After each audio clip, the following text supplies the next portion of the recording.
सभी को सुप्रभात। मैं शिषपाल में सामान्य हिंदी बीए पाठ फर्स्ट सामान्य हिंदी के अंतर्गत हम पढ़ रहे थे कबीरदास के जितने भी पद थे हमने उनकी सप्रसंग व्याख्या की। आज हम मीराबाई के पदों के बारे में, इनके जीवन परिचय के बारे में जानेंगे।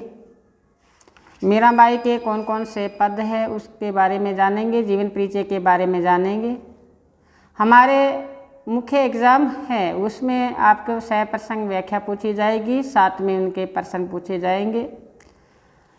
तो आपको गहराई के साथ एक एक पद पर उनकी सप्रसंग व्याख्या प्रश्नों के बारे में बताया जा रहा है, तो आप उनको अच्छी तरह से सुने और अपने रजिस्टर में अंकित करें। हमने पढ़ा था कबीरदास के पद पढ़े थे। सबसे पहले पद आया था कि दुल्हनिया गाओ मंगलाचार हम घर आए राजा राम बरतार। दुल्हनिया गाओ मंगलाचार हम घर आए राजा राम बरतार। तन रत कर मन रत कर पंच तत् बराती। रामदेव मोहे पावने आए मैं जो बन मद माती। दुल्हनिया गाओ मंगलाचार हम घर आए राजा राम बरतार। फिर अंतिम पंक्ति में कहा था कि कह कबीर हम ब्याहे चले पुरुष एक अविनाशी। कह कबीर हम ब्याहे चले पुरुष एक अविनाशी। दूसरा पद आया था कि माया महा ठगनी हम करी जाने। माया महा ठगनी हम करी जाने। त्रिगुण फांस लिए बोले मधुर मिठी बानी। माया महा ठगनी हम करी जाने। और फिर आगामी हमने इनके पद पढ़ा था कि बहुत दिनन ते प्रीतम आए। बहुत दिनन ते प्रीतम आए बाग बड़े घर बैठे आए। मंगलाचार मन मन माही गाओ राम रसायन रसना चाखो। मंदिर माही भयो उजियारो ले सूती में पीऊ प्यारो। मैं रंग राती ते निधि पाई। मैं रंग राती ते निधि पाई हमको कहाँ तुम्हें बढ़ाई। कह कबीर हम कछु ना किन्ना। कह कबीर हम कछु ना किन्ना सखी स्वागन राम ही दीना। कितना प्यारा पद है। आगामी पद आया था कि कौन देखो, आगामी पद था कि संतो आई ज्ञान की आंधी रे। संतो आई ज्ञान की आंधी रे। भरम की टाटी सबे उड़ानी माया रहे ना बांधी रे। संतो आई ज्ञान की आंधी रे। आगामी पद हमने पढ़ा था मन रे जागत रहिए भाई। मन रे जागत रहिए भाई। गाफिल होए सोए मती चोर घुसे घर आई। गाफिल होए सोए मती चोर घुसे घर आई। उस पर हमने सप्रसंग व्याख्या की। आगामी आपके मन मस्तिष्क में चल रहा होगा कि कौन सी व्याख्या थी कि हमने मरहु मरहु संसारा हमको मिला जीवन हारा। हमने मरहु मरहु संसारा हमको मिला जीवन हारा। अब ने मरण मरण मन माना जिन मुवे जिन राम ने जाना। फिर कहा कि साकत मरे संत जन जीवे राम रसायन बर बर पीवे। साकत मरे संत जन जीवे राम रसायन बर बर पीवे। हरि मरहु तो मैं ही मरहु। हरि ने मरहु मैं काहे मरहु। कह कबीर आगे बताया कह कबीर मन मन ही मिलावा। अमर बहे अमर बहे सुख सागर पावा। कितना प्यारा ये पद था। आगामी बताया था कि हमने फिर उनकी सप्रसंग व्याख्या की थी। काफ़ी पद थे कबीरदास जी के। आगामी पद आया था कि पांडे कौन कुमति तोहे लागी तू राम जपत ऐ भागी। पांडे कौन कुमति तोहे लागी तू राम जपत ऐ भागी। चेतावनी देते हुए ये पद कहा था। कहते वेद पुराण पढ़त जस पांडे जो चंदन खर भारा है। वेद पुराण पढ़त अस पांडे खर चंदन जैसे भारा। राम नाम तत् समझत नाही अंत मुँह पड़े छारा। पांडे कौन कुमति तोहे लागी तू राम जपत ऐ भागी। आगामी पढ़ा था हमने साईं से लगन कठिन है भाई। साईं से लगन कठिन है भाई। बताया जैसे पपैया प्यासा बूंद का पिया पिया रट लाई। प्यासा प्राण तरफे दिन राती और नीरना भाई। साईं से लगन कठिन है भाई। आगामी पढ़ा था, ना हरि रीजे जप तप कीना, ना काया जारे, ना हरि रीजे दोस्ती छाड़े, ना पाजी के मारे, ना हरि रीजे जप तप किन। फिर अंतिम पद पढ़ा था हमने कि संतो करो पुरातन बात, संतो करो पुरातन बात, कौन देश से आया हंसा, उतरना कौन घाट, संतो हंसा करो पुरातन बात। हंसा कहाँ हंसा विश्राम किया, कहाँ लगाए आस, अब ही हंसा चेत सवेरा चले हमारे साथ। फिर बताया था, संशय रोग वहाँ नहीं व्यापे, नहीं काल का त्रास, और मन बोरा जी अर्जी रहे, सुख नहीं अभिलाष, हिया माही वदन मन फूल रहे, आवे सोहे बास। ये थे कबीरदास जी के पद, जिस पर हमने सह प्रसंग व्याख्या की। आपको थोड़ा याद दिलाने के लिए मैंने ये पदों का पुनरावृत्ति की है। आज हम पढ़ रहे हैं मीराबाई। मीराबाई का पद आज हम चर्चा करेंगे। तो चलें, सबसे पहले मीराबाई।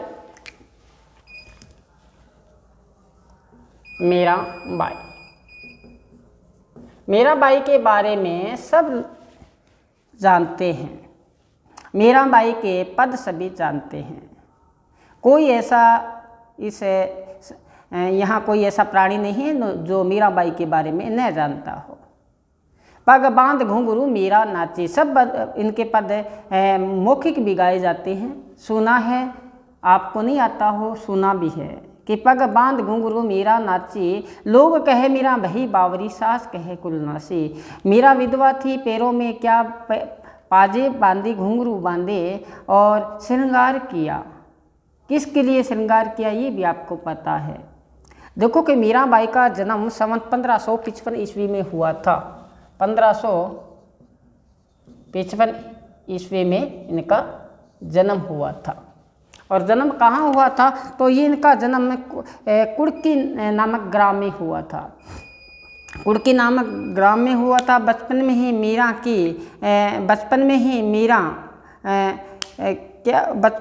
मीरा की माँ का देहांत हो गया था। देखो, कष्ट आया जीवन में। सबसे पहले माता का सहारा होता है और माता ही इनका साथ छूट जाता है। तो बचपन में ही मीरा की माता का देहांत हो जाता है। तो इनका लालन पालन दूदा जी ने किया था। इनके लालन पालन किसने किया था? दूदा जी ने किया था। यह अपने पिता रतन सिंह की इकलौती पुत्री थी। इनके पिता कौन थे? राजा रतन सिंह की इकलौती पुत्री थी। इनका विवाह चित्तौड़ के राणा सांगा का पुत्र भोजराज के साथ हुआ था। इनका विवाह चित्तौड़ के राणा सांगा का पुत्र कौन था? भोजराज था। उनके साथ इनके विवाह हुआ था। वैवाहिक जीवन भी सुख में नहीं बीता। देखो, इनका पति का देहांत हुआ। बचपन में ही अपने दादाजी श्री कृष्ण जी की भक्ति किया करते थे, तो उनका ही प्रभाव इनके कोमल हृदय पर पड़ा। ये भी बचपन में ही श्री कृष्ण जी की भक्ति किया करते थे और बाद में ये संसार से इनको विरक्ति हो जाती है और श्री कृष्ण जी की भक्ति में ये क्या हो जाती है? लीन हो जाती है। और धीरे धीरे इनका जो बचपन का जो प्रेम श्री कृष्ण जी से था वो बाद में अटल अनुराग में परिवर्तित हो जाता है। और आपको बताया था कि इन्होंने साधुओं के संग रहना प्रारंभ कर दिया। अब एक देखो कि राजा की पत्नी, एक राजा की पुत्री, राजा रतन सेन की पुत्री जब साधुओं के संग में रहे तो लोकलाज सबसे बड़ी बाधक आई। इन्होंने लोकलाज का परवाह न करते हुए साधुओं के संग रहना प्रारंभ कर दिया। क्या कहा कि उन बिन सब जग खारो लागत है और बात सब काची। कहते मैं साधुओं के संग में रहते हुए मुझे और संसार सब वस्तुएं क्या लगती है? खारी लगती है और कच्ची लगती है। उन बिन सब जग खारो लागत है और बात सब काची। कहते और सब बात कच्ची है क्योंकि संसार से विरक्ति हो जाती है और श्री कृष्ण जी से प्रेम हो जाता है। इनकी जो भक्ति है वो माधुर्य भाव की है। माधुर्य, इन्होंने कृष्ण जी को अपना पति के रूप में स्वीकार किया। पति के रूप में स्वीकार किया। उन सिवाय उनकी पत्नी बनी, कृष्ण जी की सेवा पत्नी बनी। उनके पदों में आत्मसमर्पण की भावना है जो अन्य जगह मिलना दुर्लभ है। और मीरा के जो पद है वो विनय भावना के पद है। अपने निवेदन कर रही है प्रीतम से मिलने की, श्री कृष्ण जी से मिलने की। जैसे जैसे ये श्री कृष्ण जी से प्रेम किया, समाज में इनको रुकावटें आई, समाज में, घर में इनको आलोचना सहनी पड़ी समाज की। मीरा की सास ने कहा कि लोग कहे मीरा भाई बावरी, लोगों ने कहा मीरा बावली हो गई है। सास कहे कुल नासिरे, सास ने कहा कि कुल को ही लज्जा लगा दी। ये जो मीराबाई के अपने पद पढ़ रहे हैं, ये सामान्य हिंदी के अंतर्गत पढ़ रहे हैं। ये पद हमारे हिंदी साहित्य में भी मीराबाई के पद हैं। अगर और गहराई के साथ आप इसको पढ़ना चाहते हो तो हिंदी साहित्य BA पार्ट फर्स्ट में मीराबाई के पद है, वो आप वीडियो देख लेना, उसमें और भी आपको ज्ञान में वृद्धि होगी। जो हमारे पाठ्यक्रम में इसमें सामान्य हिंदी के अंतर्गत है, उसमें जो भी पद है उसमें हम पढ़ने अच्छी तरह से पढ़ेंगे। लेकिन और भी ज्ञान में आपको वृद्धि चाहिए तो आप हिंदी साहित्य BA पार्ट फर्स्ट उसमें वीडियो बने हुए उसको देखें। चलें आगे। तो मैंने कहा कि इनके लोक लाज सबसे बड़ी बाधक आई। कहते हैं ना कि तज लाज अहंकार सब तजिए, मिलसाद संगत रहे जेल। लोक लाज है, ये भक्ति के मार्ग में मीरा कहती है सबसे बड़ी बाधक है।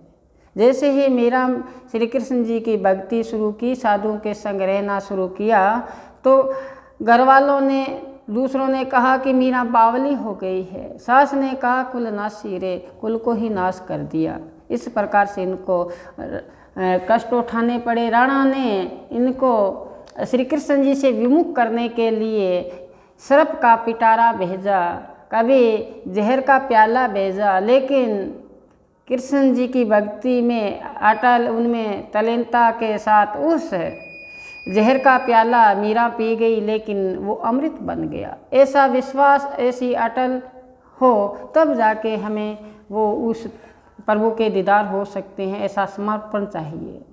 जैसे कबीरदास जी ने कहा था, हम घर जा रहे आपना लिया ले मुसाल निज हाथ, अब घर जा रोता सुखा जे चले हमारे साथ। कहते मैंने घर को आग लगा दी, हाथ में मसाल ले ली है, अब आप भी अपने घर को आग लगाओ, यानी कि अपना अस्तित्व मिटाओ।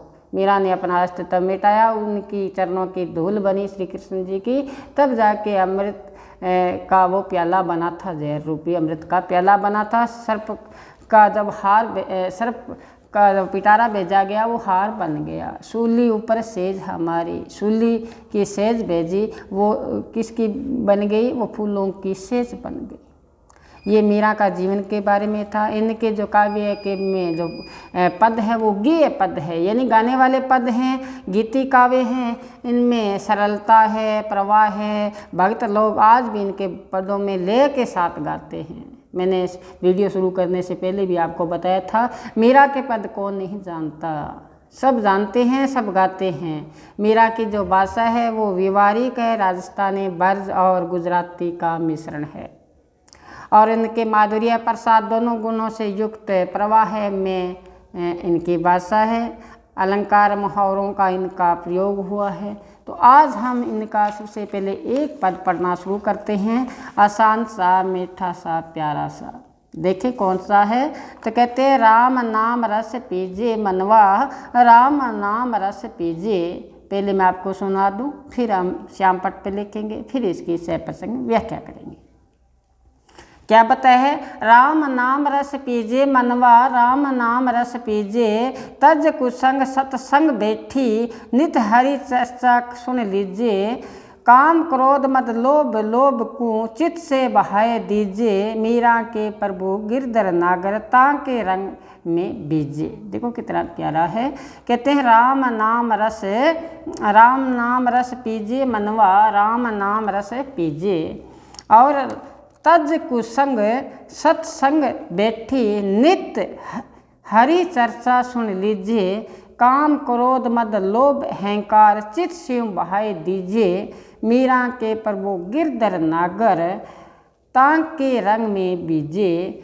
तो राम नाम रस पीजे मनवा, राम नाम रस पीजे। क्या बताया है? हमें यहाँ संसार में आके एक अमृत का पान करना है। वो कौन सा है? राम के नाम का। तो क्या बताया है? देखो आप सुनो, लिखते हम, राम नाम रस पीजे, राम नाम रस पीजे मनवा, राम नाम रस पीजे। फिर दूसरी पंक्ति में आया है कि तज कुसंग सत्संग, तज कुसंग सत्संग, तज कुसंग सत्संग बैठे नित्य, बैठे नित्य। आगे आया है हरि चर्चा सुन लीजिए,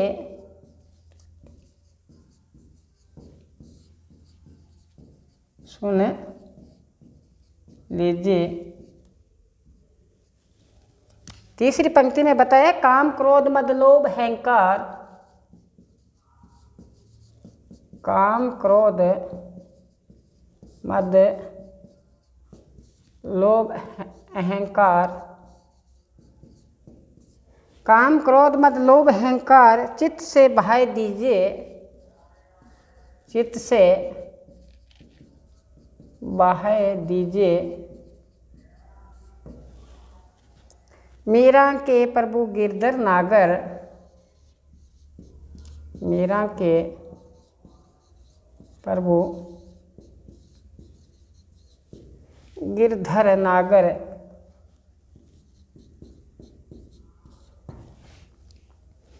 तांके रंग में बीजे,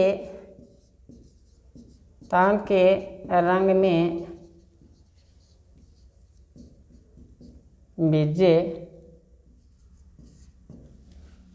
मनवा राम नाम रस पीजे, मनवा राम नाम रस पीजे। देखो राम नाम रस पीजे, मनवा राम नाम रस पीजे, तज कुसंग सत्संग बैठ नित्य, हरि चर्चा सुन लीजिए, काम क्रोध मद लोभ अहंकार चित्त से बहाय दीजिए, मीरा के प्रभु गिरधर नागरता के रंग में भीजे।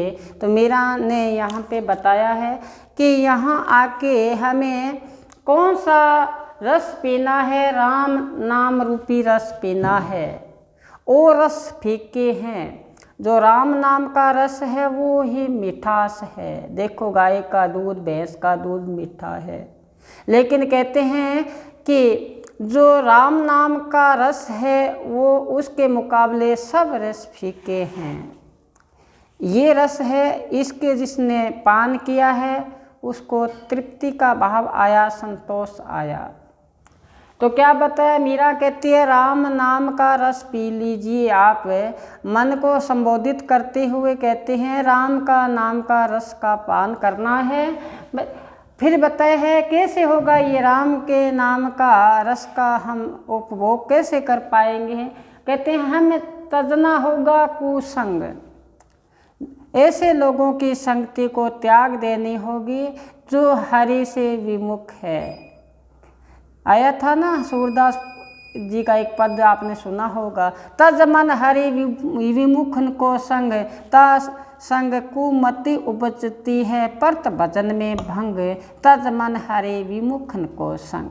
तो हमें ऐसे लोगों का संग छोड़ना होगा जिसकी कुसंग है, यानी कि वो जो लोगों के संगति में बैठेंगे तो हमारा ध्यान है वो विषय विकारों की ओर दौड़ेगा। तो ऐसे लोगों का संग छोड़ देना है। हमें बैठना कहाँ है? सत्संग में बैठना है, जहाँ ईश्वर की चर्चा होती हो, जहाँ ईश्वर के नाम का गुणगान होता हो, वहाँ बैठना है। और वहाँ बैठकर सदैव क्या करना है? हरि चर्चा सुन लीजिए। हरि की चर्चा सुननी है, श्री कृष्ण का गुणगान करना है।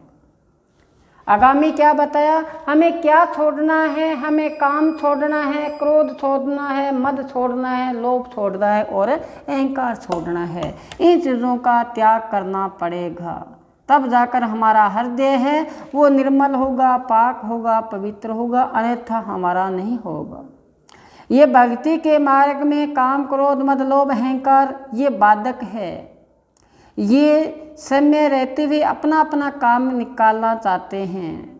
काम जैसे ही युवा अवस्था आई, काम सताता है, विषम लिंगी की ओर आकर्षित होता है, ये काम सताता है, ये भी अपने भक्ति मार्ग में क्या बना, बाधक बना।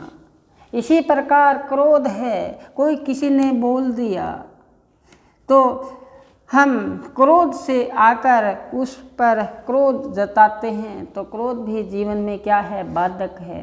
देखो कितना बूढ़ा हो, है ना, खाट पे पड़ा है ना, खाट पे पड़ा है, खाना खाया नहीं जाता, थोड़ा सा उसको कह दो तो झट से वो अपनी लाठी, अपना डंडा उठाने के लिए आतुर होता है। ये हुआ ना क्रोध, कितना बूढ़ा हो जाए लेकिन क्रोध नहीं जाता। इनका त्याग करना था, क्रोध का त्याग करना था। और फिर बताया है पैसे का मद हो, लोभ नहीं करना, अहंकार नहीं करना, ये चित्त से बहाई दीजिए, ये आपके मन में से इनको बाहर निकाल दो, हृदय को क्या करो, खाली करो। तुलसीदास जी ने एक बहुत सुंदर पंक्ति लिखी इसके बाद, कहते हैं दिल का हुजरा साफ कर जाने के आने के लिए, ध्यान गेरों को उठा उसको बिठाने के लिए। कहते दिल का जो शीशा है, दर्पण है, आपका हृदय है, उसको साफ कर जाने के आने के लिए अगर प्रभु को उसको बिठाना है तो क्या करना है। कहते हैं ध्यान गेरों को उठा, आपके अंदर अनेक गेर जो है, जो आपके काम के नहीं है, उनका ध्यान आपने लगा रखा है, उसका हटा देना है। ध्यान गेरों का उठा उसको बिठाने के लिए एक पंक्ति फिर आती है, कहते हैं एक दिल लाखों तमन्ना, उससे ज़्यादा और हविस फिर ठिकाना है कहाँ उसको बिठाने के लिए।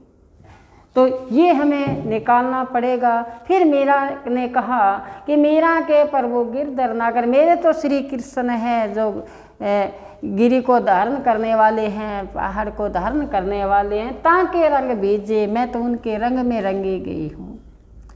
मैं तो किसके रंग में रंगी गई हूँ, मैं तो श्री कृष्ण के रंग में रंगी गई हूँ। पांच रंग चोला पेर सकी, मैं तो झिरमिट खेलन जाती, वहाँ झिरमिट में मेरे सांवरियों मिलियो, खेल मिली दिन राती, कोई कही हो रे प्रभु आमन की।